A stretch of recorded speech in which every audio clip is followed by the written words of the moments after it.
It is Medical Monday, and we're starting with something that gravely impacts thousands of lives: drug addiction and overdose. An estimated 48 million people are believed to have a substance abuse problem in this country. Our first guests say addiction is a disease, not a moral failure. Instead of feeling anger or guilt, they want you to feel hopeful. Kemah Palms Recovery provides comprehensive, individualized care to help people get sober and stay sober and live their best lives. Sabi Faraz is the CEO. Tabitha Snow and Taisha Day are both sober and now help others at Kemah Palms Recovery. Good morning. Good morning. All right, I just said that both of you are sober. How many years are you celebrating? 15. 15. Yes. Say that loud. 15. 15. All right, congratulations. How many years? 11 years. 11 years. Congratulations. Thank you. All right. Wow, this is a tough one. Dr. Faraz, you practiced medicine in Pakistan and Ireland before. Your MBA in healthcare management is from Harvard Business School. You managed psychiatric hospitals across Texas. You witnessed the growth of the opioid addiction and how so many people, even when they said, I'm ready to get help, felt helpless. Yes. Well, I think the biggest reason that I moved into management side of world is because when I was practicing, I realized that I can help individuals one-on-one, but I cannot make the impact on the bigger scale. Yeah. So that's what kind of drove me, and I stepped into the management side. So maybe I can work on a bigger scale, maybe work with the lawmakers and policymakers, so to make the care accessible. So that because accessibility is really one of the biggest problems. The other big problem is, in some cases, you have organizations or programs that say, hey, it's all about let's just go ahead and make sure we detox you and everything's good, right? Actually, after that is when the real work begins, as you two will share. But okay, the accessibility part. And we also needed to destigmatize the care. Yes, I think that is very important because addiction really is a medical disease, and like any other disease, it is very important to address that and to go seek a medical care for that disease. And that is where we step in and we tell everyone, like, don't hesitate, don't hesitate at all talking about addiction. Like, this is not a moral failure. You can always come to us, you can talk about it. If you hesitate, talk to a family member. The staff members that we have at Kemah Palms Recovery, 99.9% they are in recovery. So they understand firsthand. All right, I'm going to intervene right here because Okay. I think your microphone is touching that lovely beard of yours. Okay. There we Sorry go. about All right, no, that's all right. That's all right. Okay. Yeah, that is such an important part. We might get you into the handheld mic, but that is an important part. Is that people who are sitting across from you understand what you went through. Everybody's story is different, but they understand what they went through. All right, the mind needs to be clear, and that's the next part that becomes tough. The next supporting steps are residential treatment, partial hospitalization, intensive outpatient services, strong aftercare planning. Not everybody's recovery story is the same. You can meet them where they are. Absolutely. All right, Tabitha, your family was deeply shaped by addiction. It doesn't always happen that way, but we know that the chances are bigger when someone grows up around it. It almost becomes normalized. What was happening in your family growing up? It does, and my family's a rarity. Both of my parents have 41 years sober, so I grew up in recovery. My grandfather started a treatment center in Guyman, so with our family, it's either unfortunately, you either die of alcoholism or you get sober. Yeah. And so with my family, it's just what we've done. And when I decided to go on my recovery journey, I went into the field like my family did so that I could help other people.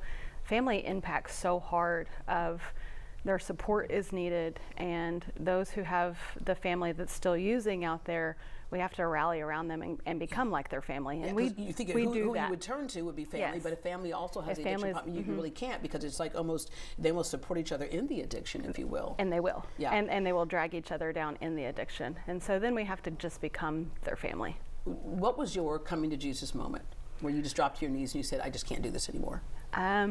Probably my children. My son was 3 and my daughter was 2. And they were about to be taken from me, and I just needed to do better. Yeah. And we mentioned earlier that, today what you do is you help others to do better, and how important it is for someone to say you don't understand, and for you to say, I understand some of it. Yeah, I might not understand your specific situation, but I do, and I get it, and I'm here to show you that going through the program can get you to where you're trying to go. Yes, ma'am. All right, Taisha, what was your family of origin, and how did you find yourself becoming an addict? As Ms. Tabitha said, addiction, runs in my family as well. From a long history of addiction, alcoholism, drug addiction. Grew up in a home where there was a lot of drugs and alcohol, and I ended up in 2014. My kids is what drove me to decide that, hey, it's time to do something different. And they was only 7; they was twin girls. Wow. And it just woke me up to realize that, you know, life is better on this side than it is on the addiction side. There's a lot that goes on between the decision to get sober and to actually get sober. Can you touch on just a little bit of how tough that is, especially in the beginning?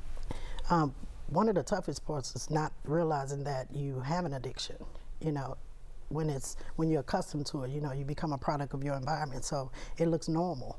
And so having to realize that you have an addiction is scary, right? Like, what do I do? How do I get the help that I need? And I think treatment programs help us realize that addiction is a disease, and it's a medical disease. It's not a moral failure, and that there is help and support. Yeah, and Dr. Faraz, just kind of a couple of different ways that people might get there.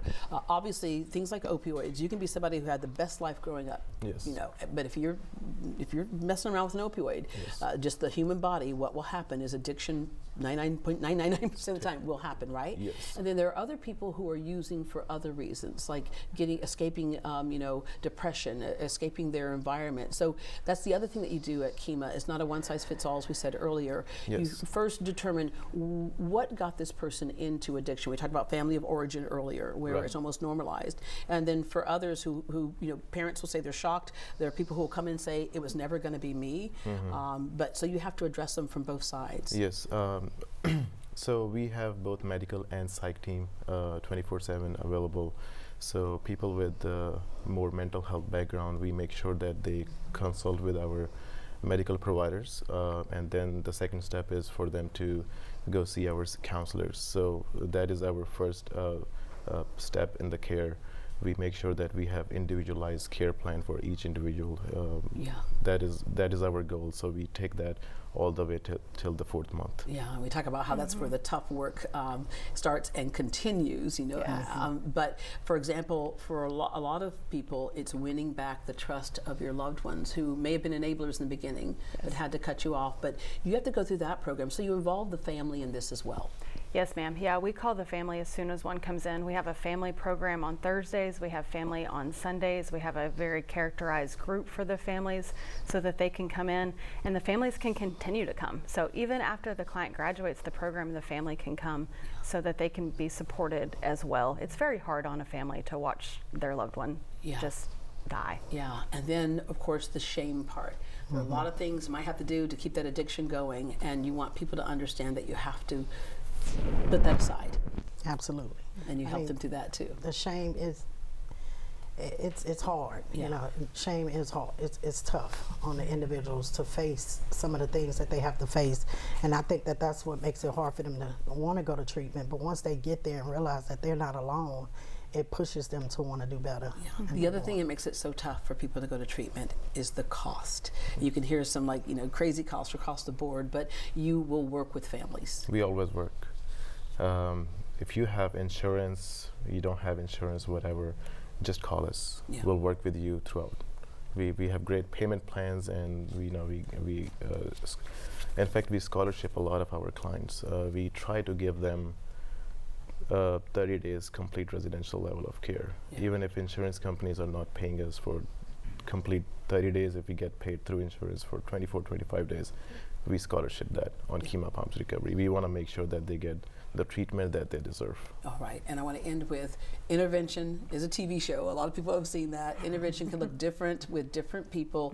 The best thing a loved one can do to try to get someone to treatment, ultimately that person has to want that treatment. What's one of the best things to get them to get into treatment? Hold boundaries. Hold boundaries no matter what. Take them. Call for them, do whatever you need to do, but hold boundaries. They will try to back out of that, but hold boundaries with them. I think the best thing to get them into treatment, one, is for families to educate themselves on addiction so that they can understand the importance of treatment. Yeah. All right, ladies, thank you very much. Dr. Faraz, thank you very much. For more information about recovery treatment at Kemah Palms Recovery, visit their website at kemahpalms.com. You can also give them a call at this number. It's 571-630-3366. Again, that's 571-630-3366. Addiction is a disease, not a moral failure. Remember that. Do not hesitate to seek help.